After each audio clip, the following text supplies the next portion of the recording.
हमारा क्वेश्चन है, ये हमारा क्या है, सर्कल है।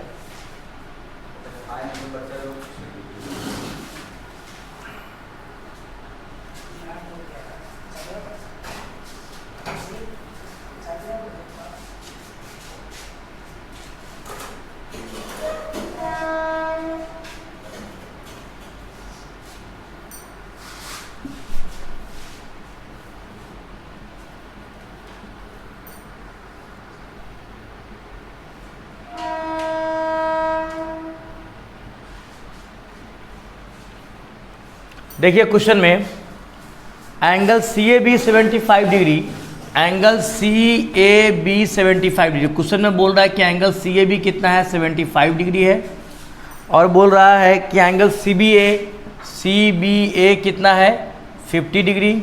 तो आपसे क्वेश्चन पूछ रहा है कि find the value of angle d a b plus angle a b d. D a b और ए बी डी का वैल्यू क्या होगा। देखिए सी ए बी 75 डिग्री और सी बी ए 50 डिग्री। तो ये 75, ये 50 कितना हो जाएगा, 125, तो ये कितना हो जाएगा 55 डिग्री। तो angles of same segment are equal, ये भी कितना होगा 55 डिग्री। आपसे क्वेश्चन पूछा डी ए बी यानी ये एंगल का मेजरमेंट, और ए बी डी इस एंगल का मेजरमेंट कितना होगा। Very simple, a b d, तो इसको आप x मानते हो, तो ये 50 प्लस x, आप इसको y मान लो, y plus 55 is equal to कितना होगा, 180 होगा। आपसे पूछ रहा है डी ए बी आपका क्या है, x है, और ए बी डी ये पूरा 50 है। तो 50 प्लस एक्स प्लस वाई का वैल्यू पूछ रहा है कितना होगा। तो 50 प्लस एक्स प्लस वाई का वैल्यू कितना, 180 माइनस 55, तो 125 डिग्री आएगा वैल्यू इसका, 125 degree. Match the answer. Using remainder theorem find the value of के ऑन डिवाइडिंग। जो इक्वेशन दिया है रिमाइंडर थ्योरम का यूज करके, ये exercise 6 question number 4, question mention कर दे रहे हैं नंबर, जो आपको प्रॉब्लम नहीं होगा ढूंढने में। क्वेश्चन 6 4 नंबर, कौन सा बुक है ये, ML अग्रवाल, ML। तो वो कह रहा है using remainder theorem find the value of के on dividing 2x cube plus 3x square minus kx plus 5 by x minus 2। ये 2016 में क्वेश्चन पूछा जा चुका है, और बोल रहा है लीव्स अ रिमाइंडर 7। तो इसको हम सॉल्व कैसे करेंगे। देखिए पहला हम क्या करते हैं, जो हमको डिवाइड देना है उसको हम 0 से इक्वेट करते हैं। x minus 2 equal to 0, x का वैल्यू कितना आया, 2 आया। अब जो गिवन पॉलिनोमियल है इसमें क्या करेंगे, px जो हमारा पॉलिनोमियल है वो 2x का पावर 3 प्लस 3x का पावर 2 माइनस kx प्लस 5 में वैल्यू पुट करेंगे। बट हमारा रिमाइंडर कितना दिया हुआ है, 7 दिया हुआ remainder. 7 is equal to 2 into x का वैल्यू 2 का पावर 3 प्लस 3 इंटू 2 का power 2 minus k into 2 plus 5, तो 2 into 8 plus 3 into 4 minus 2k plus 5 is equal to 7। 2 8 दा 16 और 12 कितना होगा, 28। तो 28 और 5 कितना, 33 minus 2k is equal to 7। तो 2k is equal to 33 minus 7 कितना होगा बच्चे, 26। 2k इज इक्वल टू 26, तो k is equal to 26/2, cut के वैल्यू 13। जो नेक्स्ट क्वेश्चन हमारे पास आया है, वो है cos a by 1 plus sine a plus 1 plus sine a by cos a is equal to proof करना है हमको 2 सेक a। देखिए कैसे प्रूफ करेंगे। यह क्वेश्चन हमारा ट्रिग्नोमेट्री का आइडेंटिटीज का क्वेश्चन है। बहुत ही आसान क्वेश्चन है, हम क्या करते हैं 1 plus sine a into cos a, क्या करते हैं एलसीएम लेते हैं। एलसीएम लेने के बाद 1 plus sine a 1 plus sine a से कट जाएगा, तो कॉसे इंटू कॉसे कितना होगा, cos square A plus कॉसे कॉसे cut गया, बचा क्या 1 प्लस साइन ए का होल स्क्वायर। जब इसको आगे एक्सपेंड करेंगे तो cos square A plus B का square A square B square plus 2ab भाई नीचे हमारा 1 plus sine A into cos A. इसको मल्टीप्लाई नहीं करेंगे, क्यों नहीं करेंगे इसका कारण हम बताते हैं। अब देखिए कॉस स्क्वायर है और साइन स्क्वायर क्या होता है बच्चे 1 होता है, तो 1 plus 1 plus 2 sine A by 1 plus sine A by cos A. अब देखो ध्यान से 1 प्लस 1 कितना होगा 2 होगा, तो 2 plus 2 sine A by 1 plus sine A by cos A. हम क्या करेंगे यहाँ से 2 कॉमन ले लेंगे। क्यों कॉमन लेंगे, बिकॉज दोनों टर्म में क्या कर रहा है, ये मैच कर रहा है, इसलिए 2 कॉमन लेंगे। तो वैल्यू कितना आएगा 1 प्लस साइन ए बाई नीचे हमारा वैल्यू आएगा 1 plus sine A by cos A. 1 plus sine A आपस में कट गया, बचा 2 इंटू 1 बाई कॉस ए। बच्चों 1 बाई कॉस ए क्या होता है सेक ए, तो 2 सेक ए हमारा क्या हो गया प्रूव्ड। हमारा एक क्वेश्चन है कि when the roots of a quadratic equation are real and equal the discriminant of the quadratic equation is. कह रहा है जब कोई क्वाड्रेटिक इक्वेशन हमारा हो जिसमें हमारा रूट्स जो हो वो क्या हो, इक्वल हो और रियल हो, तो डिस्क्रिमिनेंट क्या होगा, डिस्क्रिमिनेंट 0 होता है। आंसर आपका क्या होगा 0। If discriminant equal to 0 then roots are equal and real. ये होता है, ये बात याद रखिएगा। इफ d इक्वल टू 0, अगर डिस्क्रिमिनेंट 0 है तो रूट्स क्या होगा, इक्वल होगा और रियल होगा। फिर हम आते हैं कि हमारा if x minus 1 is a factor of इतना, find the value of a। हमारा एक क्वेश्चन है, देखिए यहाँ पे कि if x minus 1 is a factor of 2x square minus ax minus 1 then a is equal to, then a का value क्या होगा। देखिए ध्यान से x माइनस 1 को हम 0 से इक्वेट करेंगे, x का वैल्यू कितना 1 आएगा।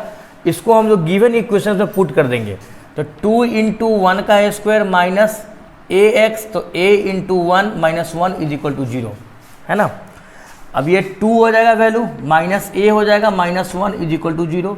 तो 2 माइनस 1 कितना 1, 1 माइनस a इक्वल टू 0, तो a का वैल्यू कितना पॉजिटिव 1। आंसर। फिर हमारा नेक्स्ट क्वेश्चन है कि हमारा एक मैट्रिक्स दिया हुआ है, a given matrix given A B C D, एक हमारा मैट्रिक्स दिया हुआ है और into x is equal to P by Q, sorry P और Q एलिमेंट है, सॉरी P बाई Q नहीं है, P और Q एलिमेंट है। Then the order of matrix is, then the order of matrix x is, oh sorry यहाँ पे x matrix का order क्या होगा आपसे ये पूछ रहा है। देखो ये था 2 क्रॉस 2, 2 रो 2 कॉलम, इसको हमने मल्टीप्लाई किया एक ही कॉलम में, एक कॉलम और 2 रो में आ गया। एक कॉलम है और 2 रो है, तब किससे मल्टीप्लाई किए कि सिर्फ 2 रो का 2 रो आ गया और कॉलम में सिर्फ यहाँ 1 है। तो इसका ये मतलब है कि x is a column matrix, x क्या है कॉलम मैट्रिक्स है, तो ही यहाँ पे हमारा रो सेम है और कॉलम में क्या है बदलाव है। ओके, तो x हमारा क्या है कॉलम मैट्रिक्स है, तो इसका ऑर्डर क्या होगा, कॉलम मैट्रिक्स है तो इसका ऑर्डर क्या होगा, तो 2 क्रॉस 1, ये x जो है इसका ऑर्डर क्या, कॉलम मैट्रिक्स है 2 क्रॉस 1, 2 रो होगा और एक कॉलम होगा, तो 2 क्रॉस 1 इसका ऑर्डर होगा, है ऑप्शन में सही है। हमारा नेक्स्ट क्वेश्चन है कि 57, 54, 51, 48 dot dot dot are in arithmetic progression, find its 8th term. तो 8th टर्म निकालने के लिए पहले आपको कॉमन डिफरेंस पता होना चाहिए। d इज इक्वल टू होता है क्या है, a2 माइनस a1, यानी कि second term minus first term, 54 minus 57 minus 3, और 8th टर्म का वैल्यू क्या होगा, a8 is equal to a1 plus 7d। तो a1 का वैल्यू कितना है बच्चों, 57 है, और प्लस 7, और d का वैल्यू कितना है, माइनस 3। तो 57 माइनस 21 36, ये हमारा 8th टर्म का वैल्यू होगा। ओके, हमारा नेक्स्ट क्वेश्चन है the volume of A right circular cone with same base radius and height of A right circular cylinder is 120 centimetre cube, find the volume of cylinder. इसके ये कहने का मतलब है कि एक कोन का जो वॉल्यूम है और एक सिलेंडर का जो वॉल्यूम है वो आपस में क्या है, बराबर है, जबकि दोनों का रेडियस, दोनों का बेस, दोनों का हाइट क्या है, आपस में इक्वल है। तो आप ये पता करो कि the volume of cylinder is, cylinder का वॉल्यूम क्या होगा। तो ये एक्सपेरिमेंटली प्रूव्ड है। जब हम मेंसुरेशन की ओर जाते हैं तो ये एक्सपेरिमेंटली प्रूव्ड है कि सिलेंडर के वॉल्यूम का, वॉल्यूम ऑफ सिलेंडर का 1/3 क्या होता है, वॉल्यूम ऑफ कोन होता है। ये एक्सपेरिमेंटली प्रूव्ड है, समझ गए। सिलेंडर के वॉल्यूम का 1/3 क्या होता है, कोन का वॉल्यूम। तो कोन का वॉल्यूम अगर 120 दिया हुआ है तो सिलेंडर का वॉल्यूम कितना होगा, 360। डायरेक्ट आप आंसर मार सकते हो इसका। ओके, ऑब्जेक्टिव क्वेश्चन है, बताने का कोई मतलब नहीं है। दिस इज एक्सपेरिमेंटली प्रूव्ड कि सिलेंडर का वॉल्यूम का 1/3 ही होता है क्या, कोन का वॉल्यूम, है ना। और यहाँ पे क्वेश्चन में क्या बोल रहा है कि the radius and the height of both are same, दोनों का रेडियस और हाइट सेम है। तो आप फॉर्मूला लिखेंगे कि वॉल्यूम ऑफ सिलेंडर, तो पाई आर स्क्वायर एच, वहीं पे कोन का तो 1/3 पाई आर स्क्वायर एच। लिखते हो कि नहीं, तो डायरेक्ट आप सिलेंडर का वॉल्यूम 360 टिक कर दो, ऑब्जेक्टिव क्वेश्चन। ओके, नेक्स्ट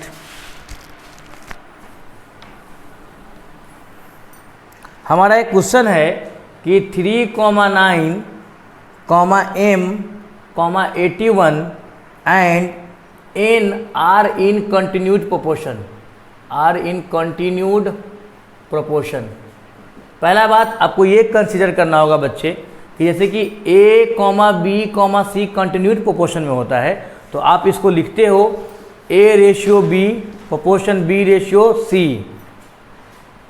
तो यहाँ पे हम 3 टर्म को लेके चलेंगे, 3/9 प्रोपोर्शन 9/m, और 3 × m इज इक्वल टू 9 × 9। तो m का वैल्यू कितना आएगा, 9 × 9/3, 81/3 इज इक्वल टू 27। फिर हम m, 81 और n, तो अगर हम m, 81, n का रेशियो लेके चलते हैं तो कंटिन्यूड प्रोपोर्शन में है, तो m/81 प्रोपोर्शन 81/9। तो 81 × 81 is equal to m × n। आपने m का वैल्यू कितना कैलकुलेट किया, 27। तो 27 × n इज इक्वल टू 81 × 81। तो n का वैल्यू आएगा 81 × 81/27, 27 3 जा 81, 81 3 जा 243 आंसर। हमारा एक नेक्स्ट क्वेश्चन है कि solve the quadratic equation. Equation को हम लिखने जा रहे हैं up to 2 places of decimal, 7x का power 2 plus 2x minus 2 equal to 0। देखो, इसको कैलकुलेट करने से पहले हम क्या करते हैं, श्रीधराचार्य रूल, डिस्क्रिमिनांट जो आप बोलते हैं उसको निकालने की कोशिश करते हैं। तो d इज इक्वल टू होता क्या है, b² माइनस 4ac। b का वैल्यू कितना है, 2 है, तो 2 का स्क्वायर माइनस 4, a का वैल्यू कितना है, 7 है, और c का वैल्यू कितना है, -2 है, तो -2। तो 4 7 जा 28, 2 जा 56, तो 60। d का वैल्यू कितना है, 60।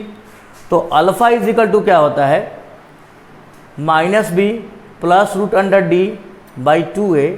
तो -b, तो -2 प्लस d √60/2a। तो 2 × a का वैल्यू कितना है, 7। तो -2 रूट 60 का वैल्यू कितना होगा, 8 का स्क्वायर रूट कितना होता है 64, तो 8 से लगभग कम 7.60 का कैलकुलेट करना पड़ेगा आपको। 7.74 बाई 14 घट के वैल्यू कितना आ जाएगा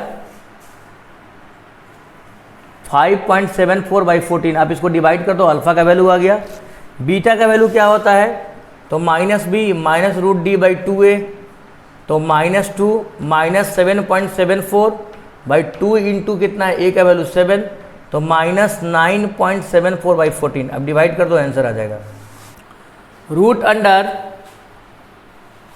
सेक square theta plus cosec square theta is equal to sec theta into cosec theta.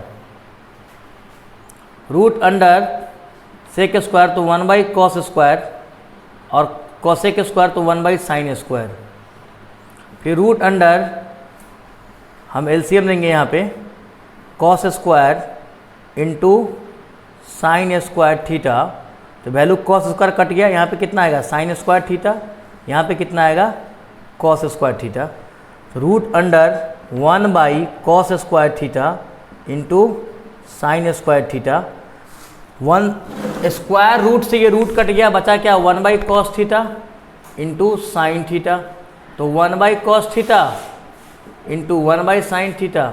1 by cos theta क्या होगा सेक थीटा और 1 बाई साइन थीटा क्या होगा कोसेक थीटा। प्रूव्ड।